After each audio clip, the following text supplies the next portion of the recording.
जय हिंद, नमस्कार। मैं अंबर जैदी स्वागत करती हूँ आप सबका एक बार फिर से हमारे आज के कार्यक्रम में। और आप सब जानते हैं कि आजकल जो सबसे बड़ा मुद्दा जो गरमाया हुआ है वो ये है कि भारत और अमेरिका के बीच में रिश्ते, अमेरिका और भारत के बीच में रिश्ते, इसके बीच में जो ट्रेड या टैरिफ की बात करें भारत के ऊपर लगा रहा है, उस सब का असर क्या नजर आएगा? क्या भारत पे काफी गहरा असर पड़ेगा या भारत इससे बाहर निकल जाएगा? इसको हम गहराई से समझने की कोशिश करेंगे, क्योंकि रघुराम राजन, आरबीआई के फॉर्मर गवर्नर, उनका भी ये बयान आया है कि इंडिया को रिकंसिडर करना चाहिए रशियन ऑयल को खरीदने के लिए। तो रशियन ऑयल की वजह से भारत पे सेकेंडरी सैंक्शंस लगाए, जेडी वांस ये बात खुद कह चुके हैं।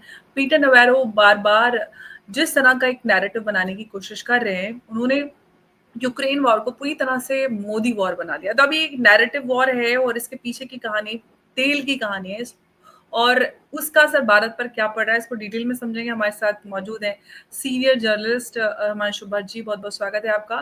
जय हिंद। नमस्कार दर्शकों को बहुत बहुत प्रणाम। सर, सबसे पहले तो मैं ये आपसे ये समझना चाहूंगी कि जो एक गेम चल रहा है, ये पूरा गेम तो ऑयल का ही है। अब इसके पीछे जो इंडिया को ये टैरिफ्स और ये सब लगाने की कोशिश की जा रही है, अब तो ये अमेरिका ने क्लियर भी कर दिया कि ये प्रेशर पे प्रेशर बनाने के लिए भारत के ऊपर सैंक्शंस लगाए, secondary sanction. In secondary sanctions का भारत पर कितना असर पड़ रहा है, कितना हमें नुकसान हो रहा है, इसको मैं थोड़ा सा डिटेल में, थोड़ा सरल शब्दों में दर्शकों की जानकारी के लिए समझना चाहूंगी।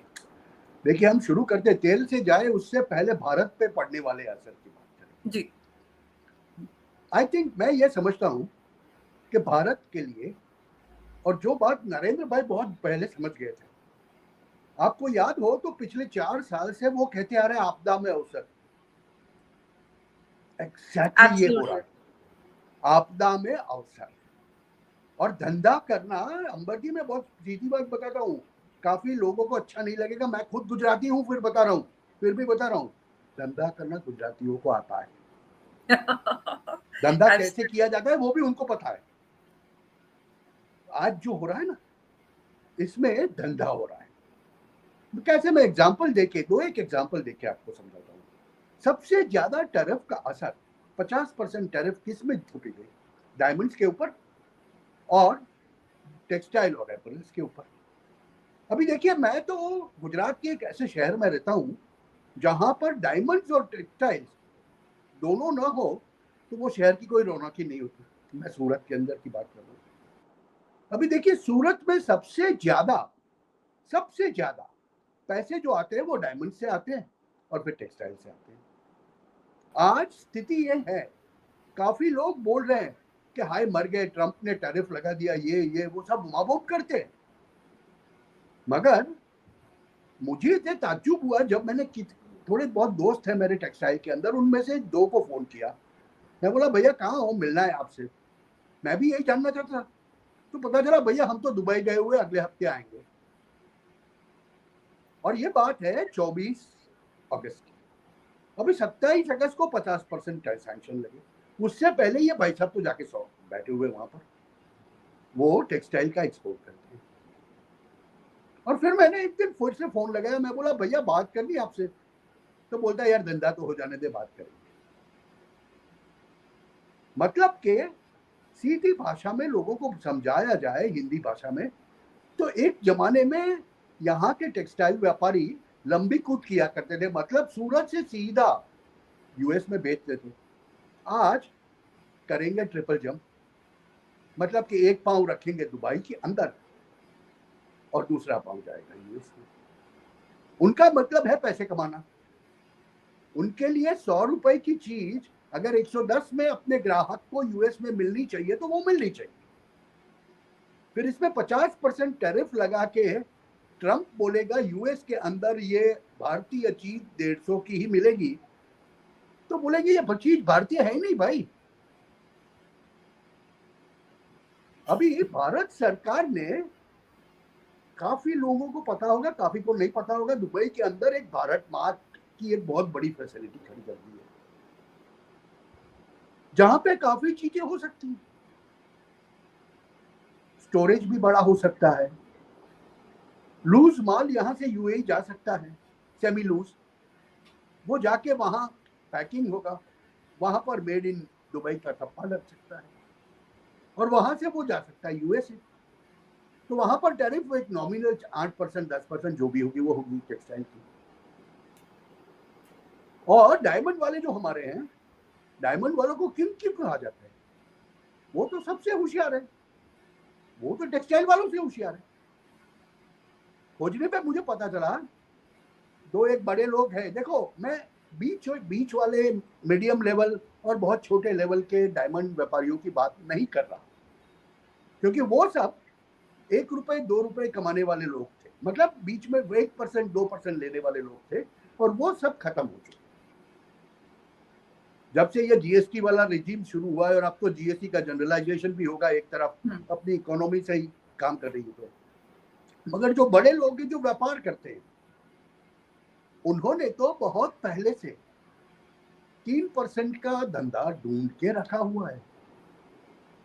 आज अगर यूएस के अंदर, मेरा सीधा सवाल है दर्शकों से, अंबर जी आपसे भी, आप तो औरत हैं, किसी भी औरत को डायमंड के बगैर चलता है क्या? जब उसकी शादी होती है कुछ तो चाहिए होता है, रिंग चाहिए होती है, ईयररिंग होता है, नाक में पहनने के लिए भी चाहिए। मान लो एक साल में 30 लाख शादियां यूएस के अंदर होती है, तो 30 लाख सॉलिटर तो चाहिए, सॉलिटर तो चाहिए, बस इतना ही मान लो तो भी। अभी वो 30 लाख सॉलिटर आते कहां से? वो 30 लाख के 90% तो पॉलिश होके इंडिया से आते हैं।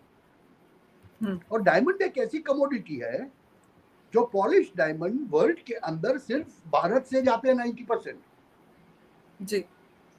तो ऐसी स्थिति में अगर भारत नहीं सप्लाई करेगा तो दुनिया का दूसरा कौन सा देश है जो इतनी जल्दी सप्लाई कर पाएगा इनको?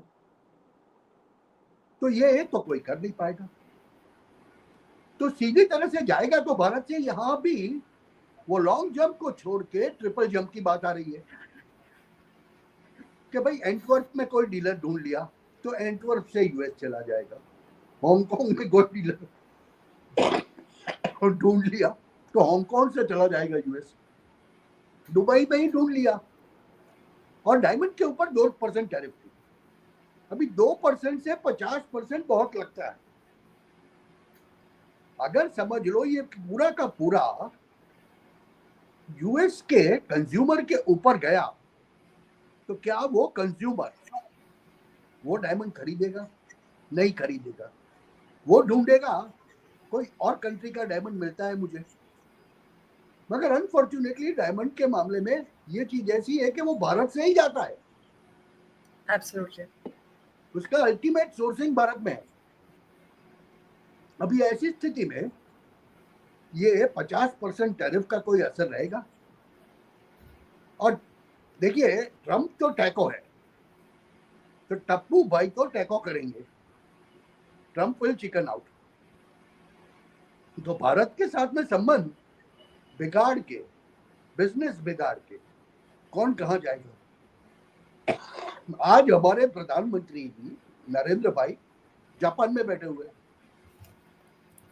जापान ने सबसे पहले ऑफर दिया था यूएस एक्सपोर्ट के लिए जो एपल्स और टेक्सटाइल्स थे वो हमें दे दो। भारत ने मना किया। क्यों? क्योंकि size difference is very huge. जो चीज अमेरिकन के लिए बनती है वो जापानीज को नहीं आ सकती, उसमें 2 जापानीज आ जाएंगे बेचारे। वहां एक नया एवेन्यू खुल रहा है। अभी जैसे सूरत है वैसे ही तमिलनाडु में तिरुपुर है। तिरुपुर में बहुत ज्यादा मैन्युफैक्चरर्स है जो एक्सपोर्ट करते हैं, बनाते हैं, एक्सपोर्ट करते हैं। अभी ऐसी चीजों के अंदर जो चीज डायमंड में हो सकती है वो टेक्सटाइल में नहीं हो सकती, क्योंकि डायमंड में मोनोपोली है, जबकि टेक्सटाइल में there is a fierce competition.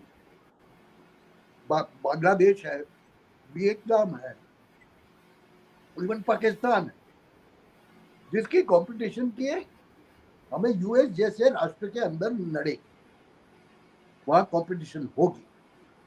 तो इंडिया कैन नॉट अफोर्ड। और ये एक ऐसी इंडस्ट्री है ये दोनों इंडस्ट्री ऐसी है जो लेबर इंटेंसिव। तो माल भले साल में 10 बिलियन का जाता हो, मगर उसका अफेक्ट बहुत बड़े क्रिटिकल मास एम्प्लॉयमेंट के ऊपर ही आता है। तो ये टैरिफ का असर तो होगा, मगर ये एक क्वार्टर के लिए असर होगा, क्योंकि डाइवर्सिफिकेशन के जो रास्ते भारत ने ढूंढ निकाले, जैसे अभी प्लान चल रहा है टेक्सटाइल के लिए कि 40 देशों में निर्यात, जो यूएस का निर्यात है उसको ऑफसेट करने के लिए 40 अलग अलग देशों में निर्यात। तो मैं उसको लॉजिकली ऐसे समझता हूं अंबर जी कि मेरी साइज अगर 6 फीट की है, कपड़े 6 फीट के हिसाब से बने हैं, और मेरे अवेज में अगर भारत ने डिसाइड किया कि ये 6 फीट वाले को नहीं, 6 फीट वाला नहीं ले रहा है, तो मैं 5 फीट 3 इंच वाले को बेचूंगा। तो भारत को करना क्या पड़ेगा? ऑफ कोर्स उसमें ऑल्टरेशन करना पड़ेगा, प्रोडक्शन करना पड़ेगा। एब्सोल्युटली। साथ में दूसरी तरफ आ रहा है हमारा दिवाली का महापर्व, जिस वक्त 15 अगस्त को नरेंद्र भाई ने जाहिर कर दिया एक तरफ जीएसटी जनरलाइजेशन होगा, 4-5 स्लैब में से हम लोग 2 में आ जाएंगे, 5 और 12, मतलब लोगों के हाथ में थोड़े पैसे और ज्यादा आ जाएंगे। तीसरी बात यह, भारत आज 4.2 ट्रिलियन की इकोनॉमी होने के बावजूद 62% सेल्फ कंज्यूमिंग इकोनॉमी है। जैसे कि चाइना एक्सपोर्ट के ऊपर निर्भर है, वैसे भारत नहीं है। यूएस एक्चुअली जापान को दबा सका, ईयू को दबा के बिठा दिया, कर दिया ट्रेड एग्रीमेंट, भारत के साथ क्यों नहीं कर पाता है? Because we are a self consuming economy, हमें उनकी जरूरत नहीं है। मैं ये नहीं बोल रहा हूं कि यूएस भाड़ में जाए, मगर मैं ये बहुत स्पष्ट रूप से कहना चाहता हूं, चाइना को यूएस के बगैर नहीं चलेगा, मगर भारत को चलेगा, क्योंकि हम अपना बना के खुद खाते हैं। आत्मनिर्भरता का कॉन्सेप्ट हमारे पास है, भले ही हम वहां ना पहुंचे हो। मुझे ये बताओ अब्बर जी कि ऐसी क्या बात है कि 28 ट्रिलियन की इकोनॉमी, जो एक जमाने में भारत को कुछ गिनती ही नहीं थी, आज पिछले 25 दिनों से हर रोज सुबह में अमेरिकी मीडिया में भारत की बात होती है, 4.2 प्रधानमंत्री मोदी, भारत, हुआ। मोदी मोदी मोदी मोदी, एक क्यों? नैरेटिव पूरा तैयार करने की कोशिश की जा रही है। ये सवाल ये नैरेटिव नहीं है, ये नैरेटिव नहीं है, ये फ्रस्ट्रेशन है। ये इनको पता चल गया है कि चेंजिंग ऑफ वर्ल्ड ऑर्डर हो रहा है, नया वर्ल्ड ऑर्डर सेटअप हो रहा है, और ये नए वर्ल्ड ऑर्डर के अंदर they will be one among the equals.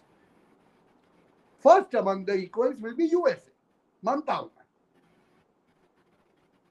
आज भी वो बहुत बड़ी इकोनॉमी है, आज भी टेक्नोलॉजिकली बहुत सुपीरियर है, तो भारत को उसकी जरूरत है, मगर वो जो सुपर पावर वाली दादागिरी जो है ना, वो अब नहीं चलेगी। ऑफ कोर्स वो चैलेंज कर दिया, और वो उसको एक्सेप्ट नहीं कर पा रहा है फिलहाल अमेरिका, कि भारत जो एक ऐसा देश होता था जिसको जब चाहे सोचते थे कि ये तो छोटा एक पार्टनर है, आज वो इक्वल पार्टनर के रूप में नजर आ रहा है, और कोई भी जो प्रेशर टैक्टिक वो आजमा रहे हैं वो काम नहीं कर रही है। तो ऑफ कोर्स वो फ्रस्ट्रेशन तो नजर है, आ ही रही है। नहीं, आज क्या हो रहा है पता है जी, कि यूक्रेन को लॉन्ग रेंज मिसाइल्स ईयू देता है, यूएस देता है, और यूक्रेन वो मारता है रशिया के ऊपर, उनका 17 to 20% रिफाइनिंग खत्म कर देता है। तो दूसरे ही दिन भारत से अनाउंसमेंट होता है, we will buy 20% extra crude oil from Russia. उसकी वजह ये एक्शन का डायरेक्ट रिएक्शन है। जब यू बोलता है $60 बहुत ज्यादा है, we will cap Russian oil at $47 per barrel, और भारत अनाउंस करता है कि will buy 20% extra in the month of सितंबर, एंड मे बी मेरा तो ये गिनना है कि सितंबर में 20% ज्यादा, अक्टूबर नवंबर में उससे भी 20% ज्यादा ये होगा। ये खाली भारत में नहीं बिकेगा तेल, नायरा के ऊपर आज यूरोपियन यूनियन ने प्रतिबंध लगाया हुआ है ना, ये उठा लेंगे देखना, क्योंकि जो तेल भारत रशिया से लेगा, और रशिया तो खुशी खुशी भारत को देगा ना, वो तो एडिशनल 5% डिस्काउंट भी देता है हमें, क्योंकि रशिया में extraction of crude oil and their basic cost is very little. ये अमेरिकी शेल ऑयल की तरह नहीं है कि जहां $60-65 का कैप नहीं रखा तो उनका पड़तर भी ना निकले। ये तो स्थिति कुछ ऐसी है कि ये लोग तो 25-30 डॉलर में बैरल निकाल लेते और 47 में बेचते हैं, फिर भी कमाते हैं वो। और भारत बीच में से कमा कमा के अपनी इकोनॉमी को तगड़ी करता जा रहा है, ये देखने को मिलता है। और इसका कोई तोड़ अमेरिकन एडमिनिस्ट्रेशन के पास में हाल नहीं है, क्योंकि भारत जो क्रूड ऑयल देता है ना, रिफाइन किया हुआ, उसमें से बहुधा वो यूरोपियन यूनियन को जाता है। And mind you, US also purchases about 8 to 10% of that crude, Russian crude. Absolutely. तो व्हाइट हाउस में से जब गालियां दी जाती है ना मोदी को, तो फिर के पीछे से फोन भी आता है, भैया मगर रशियन क्रूड लेना बंद नहीं करना। लोगों को तो ये गेम क्या चल रहा है हिमांशु जी, गेम क्या चल रहा है? गेम सीधा सीधा देखिए, नेक्स्ट जनरेशन गेम होगा डेटा, क्योंकि अभी जर्मन मीडिया ने रिपोर्ट किया था 3-4 दिन पहले कि ट्रंप के कॉल आए 4 मोदी जी को और मोदी जी ने इग्नोर कर दिए। ऑफ कोर्स अगर मीडिया में इस तरह की रिपोर्ट आती तो कुछ तो सच्चाई जरूर होगी। नहीं, चलिए दोनों की बात करें, दोनों तरफ की बात करते हैं। एक तो मान ले के नरेटिव है, ये नरेटिव सेट किया जा रहा है जर्मनी से, मतलब यूरोप से, कि कहीं ना कहीं भारत और अमेरिका दोनों एक दूसरे से बिगड़े हुए हैं, तो वो दोनों के बीच में इतनी दूरियां करें कि हमारे लिए भारत के करीब जाने का रास्ता खुल जाए यूरोपियन यूनियन। ये तो एक नरेटिव की बात होगी, तो ये कहानी चली हो। दूसरा, मैं मान के चलूं कि सही बात थी, 4 बारी कॉल आए थे और मोदी जी ने नहीं उठाया। देखिए, भारत एक सिविलाइजेशनल राष्ट्र है, हमारी 10,000 साल से ज्यादा की संस्कृति है। आप मुझे ये बताइए अंबर जी, मैं किसी भी दर्शक को भी पूछूंगा, अगर मैं 2 बारी फोन करूंगा आपको, आप कभी नहीं ले पाई, तो क्या आप 24 घंटे के अंदर फिर से वापस नहीं कॉल करोगी? एब्सोल्युटली, आदमी अगर कुछ बिजी है, काम कर रहा है तो मैसेज कर देता है, नहीं तो आप बोल समझ में देते आई हैं कि बात? शाम बाद में बात करेंगे या फिर कॉल बैक कर लेते हैं, हम फ्री होते हैं तो। समझ में? तो लॉजिक देखिए, बहुत सीधा साधा भारतीय लॉजिक को अप्लाई करके मैं बताता हूं कि 4 बारी कॉल हुए और मोदी जी ने जवाब नहीं दिया, ऐसा नहीं हुआ होगा, मगर मोदी जी ने जवाब देते वक्त, जैसे उन्होंने G7 में जाते वक्त और ट्रंप वापस जा रहा था तब जो बोला था ना कि अब मैं नहीं आ सकता, वैसा कुछ कहा, जिससे ट्रंप की फटी होगी, सीधी भाषा में कहे तो। आप, मैं तो ये मानता हूं कि 4 वक्त अगर डोनाल्ड ट्रंप या XYZ who is the head of the state किसी भारतीय हेड ऑफ द स्टेट को फोन करेगा और वो जवाब नहीं देगा, ये होगा नहीं। इवन एडवर्सरी भी होती है तो आप थोड़ा सा एक कट से दिखाते हैं कि पाकिस्तान कॉल का आया है। भी देखिए, पहले दिन हमने फोन नहीं उठाया था 8 या 9 तारीख को, मगर 10 तारीख को हमने जब मारना खत्म कर दिया तो फिर उठाया। और दूसरी बात एक कि जो लॉजिक की काफी लोग बात करते हैं, बहुत मेरे बड़े बड़े वकील दिग्गज है, वो कहते हैं कि बात क्या करेगा, मोदी क्यों फोन उठाएंगे। देखिए, विचार की बात करें ना तो बात सही है, क्यों फोन उठाना भैया। हमें पता है कि तू मेरे से कुछ बात करेगा और फिर जाके प्रेस में स्टेटमेंट कुछ और देगा। When I know you are a pathological liar, why should I talk to you? अगर ये बात है, देखिए ये बहुत मायना रखता है अंबर जी, अगर ये बात है, if Modi has decided that Donald Trump is worth nothing, in that of case, course Modi ji और प्रेसिडेंट ट्रम्प में सबसे बड़ा फर्क ये है कि मोदी जी एक सीजन्ड पॉलिटिशियन है और डोनाल्ड ट्रम्प काफी अनप्रिडिक्टेबल हैं, कुछ भी बोलते हैं, कुछ भी लिखते हैं, कोई विजन उनका ऐसा नजर नहीं आता है फॉर हिज कंट्री। तो ये बहुत बड़ा डिफरेंस दोनों में है। एक सिमिलैरिटी ये थी कि दोनों नेशनलिस्ट हैं, लेकिन अब वो भी जो अमेरिकन हैं उनको ये डाउट होने लगा है कि ट्रम्प वाकई में नेशनलिस्ट है भी नहीं है, क्योंकि जो अमेरिकन को वादे किए तो वो तो कर नहीं रहे हैं, वो कुछ और ही कर रहे हैं। नहीं, उनके नेशनलिज्म में और हमारे नेशनलिज्म में, हम भारतीयों की बात करूंगा, और अमेरिकन नेशनलिज्म में बहुत ज्यादा फर्क है। एब्सोल्युटली। और वो सिविलाइजेशनल डिफरेंस है। एब्सोल्युटली, क्योंकि हम तो अपने देश को माँ मानते हैं, पूजते हैं। हम तो वो तो अपने अपने जो नेशनल फ्लैग होता है उसको चप्पल, जूता, कच्छा कुछ भी बना लेते हैं। हम तो उसको एकदम एकदम रिलीजियसली उसके रिस्पेक्ट करते हैं। हमारे लिए तो मैं रिलीजन पर भी नहीं चाहूंगा। नहीं, रिलीजियसली मैं एक वो दूसरे कॉन्टेक्स्ट में बोल रही हूँ कि रिलीजियसली रिस्पेक्ट करते हैं हम। Yes, we respect our country. Now अभी उनके लिए रिस्पेक्ट मतलब एवरीबडी शुड गो एंड सलाम करना। कि वो जाके ट्रूडो को जब बोलता था कि कनाडा को 51वां स्टेट बना दो, तब हम लोग हंसते थे क्योंकि ट्रूडो को हम लोग नहीं लाइक करते थे, वो बात अलग है। But if you see for another sovereign country, if you talk like this, what will be the nationals of those countries be thinking of that man?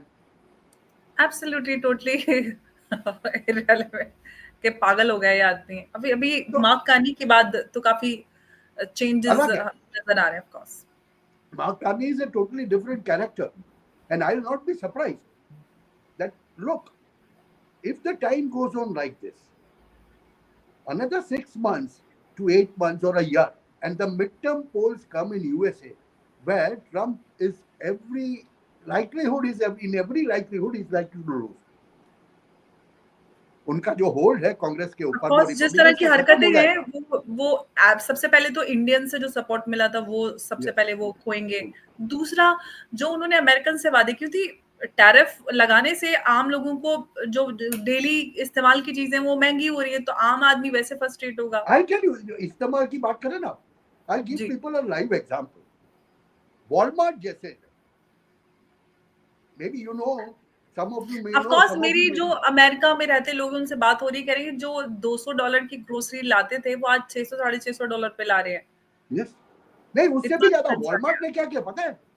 Indian एपरल्स, ये एपरल्स की भी बात कर रहे थे।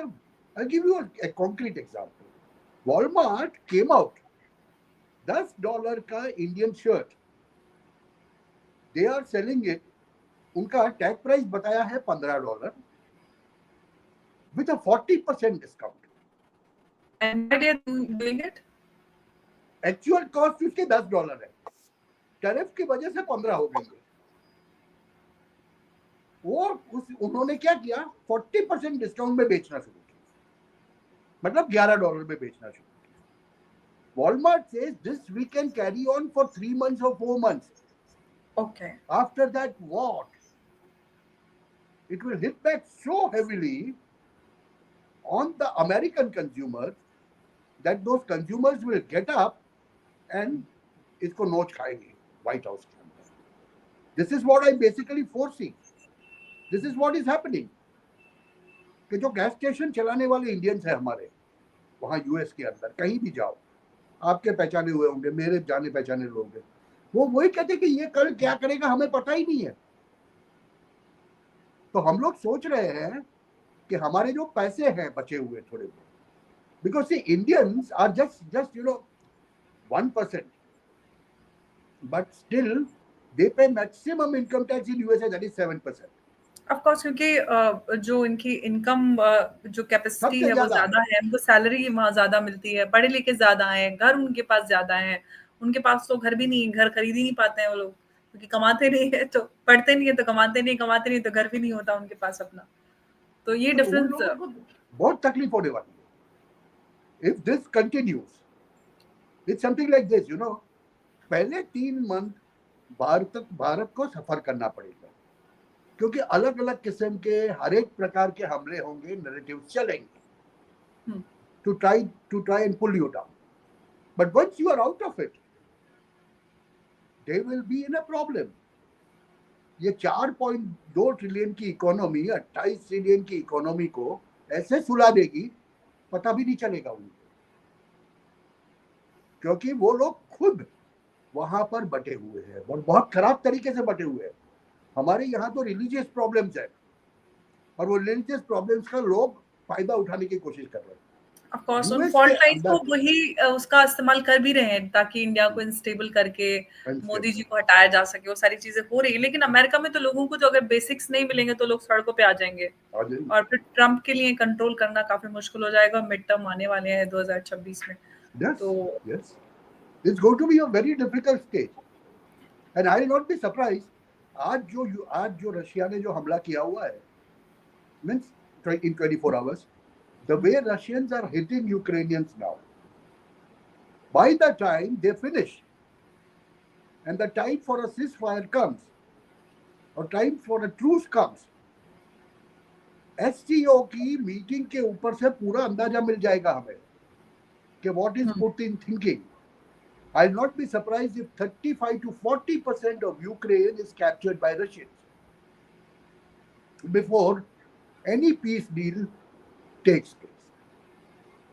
There will be a target set by Vladimir Putin and his team that this is the part, and till here we will go and occupy as a Russian territory, and we will not vacate that.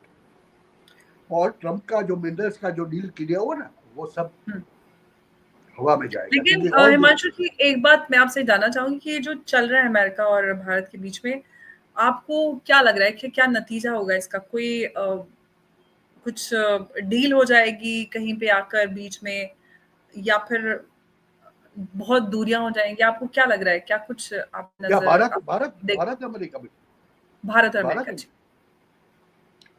I foresee this, you know, at least 2 cycles, that is for 24 months going on. For 24 months.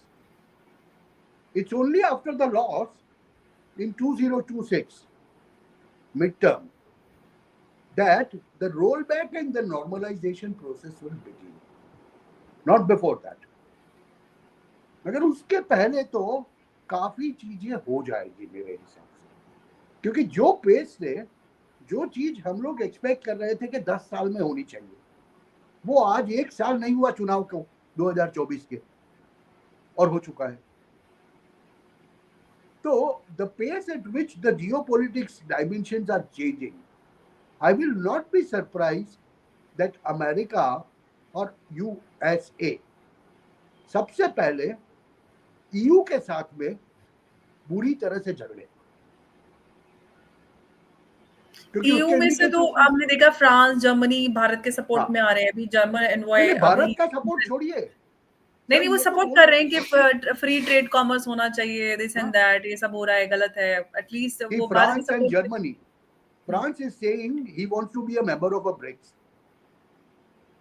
मतलब क्या हो गया? तो code मतलब irrelevant होता जा रहा है, तो हम समझ ही रहे हैं। इररिलेवेंट होता जा रहा है। European union becomes N irrelevant one. वो तो हो ही गया है ऑलमोस्ट। अभी नाम तो है ना, यूएन में सिक्योरिटी काउंसिल है। It's इररिलेवेंस will be seen in coming time, क्योंकि 2 साल में मुझे तो दिखता है कि कहीं ना कहीं 2 बड़े war theatres with this present geopolitical scenario and economics at play. क्योंकि आप देखो, भारत को छोड़ दो, उसके अलावा मुझे ऐसे 4 कंट्री बताओ पूरी दुनिया में जो 5% से ज्यादा से ग्रो कर रहे हो। कोई नहीं है. Even China that claims that 4.8% is in the stagnation case. At best it is at stagnation case. और कोई जगह ग्रो नहीं कर रही. और ऐसे इकोनॉमिक हालात के अंदर अगर समझ लो USA is successful, which they will be, in starting a war at couple of places, what will be the situation that remains to be seen. मुझे तो कोई ताज्जुब नहीं होगा कि अगर यूएसए ने दो एक जगह पे, क्योंकि the second flash point is going to be Venezuela now. अगर समझ लो वेनेजुएला के ऊपर इन्होंने जाके खड़े कर दिए हैं सैनिक, मरीज खड़े कर दिए हैं. वो तो अभी रिसेंटली खबर आई थी कि उन्होंने अपने खबर आई थी वॉरशिप्स खड़े कर दिए हैं और जाके बैठ गए. एंड हाउ मेनी, कितने हमारे कितने दर्शक को पता है कि वेनेजुएला में दुनिया का सबसे बड़ा क्रूड ऑयल का भंडार जो कहीं पर है तो वो वेनेजुएला में है. $330 ट्रिलियन वर्थ ऑफ ऑयल. तो अभी वहां से फ्लैश पॉइंट एक आएगा. ये आज जो इंटरनेशनल लेवल पे क्रूड के भाव जो बंधे हुए हैं ना $60-65 पे, that is thanks to India. Absolutely. और अगर इंडिया समझ ने लो प्रेसिडेंट क्लियर भी रखा है कि पूरा जो एनर्जी सिक्योरिटी प्राइस को स्टेबलाइज रखने के लिए हमने अपने देश के लिए और बल्कि पूरी दुनिया के ये इंटरेस्ट में ये किया. और उस वक्त बाइडेन एडमिनिस्ट्रेशन कॉन्फिडेंस में लेकर ये सारी चीजें हुई थी. इनफैक्ट सब कुछ क्लियर था, लेकिन अचानक से अब ट्रम्प आकर ये सारी चीजें कर रही है. अब कितना लंबा ये चलता है और इसका क्या परिणाम होता है, जो चेंजिंग ग्लोबल वर्ल्ड ऑर्डर है उसमें हम भारत को कहाँ पर देख पाएंगे अभी, क्योंकि इस सब के बाद तो काफी चीजें क्लियर होंगी. काफी फास्ट पेस डेवलपमेंट हो रहे हैं और नतीजा नजर भी आ रहा है, क्योंकि भारत पर जो अमेरिका ने सोचा था असर होगा वो असर हो नहीं रहा है. भारत की अपनी तैयारी है और भारत के पास ऑल्टरनेटिव्स भी हैं. भारत और मार्केट्स पहले ही निकाल के खोज के रखा हुआ है. तो भारत पे थोड़ा सा असर पड़ेगा, लेकिन उतना नहीं जितना उन्होंने शायद अंदाजा किया. चलिए, आपका बहुत धन्यवाद हमारे साथ इस चर्चा में जुड़ने के लिए. नमस्कार, जय हिंद, जय भारत.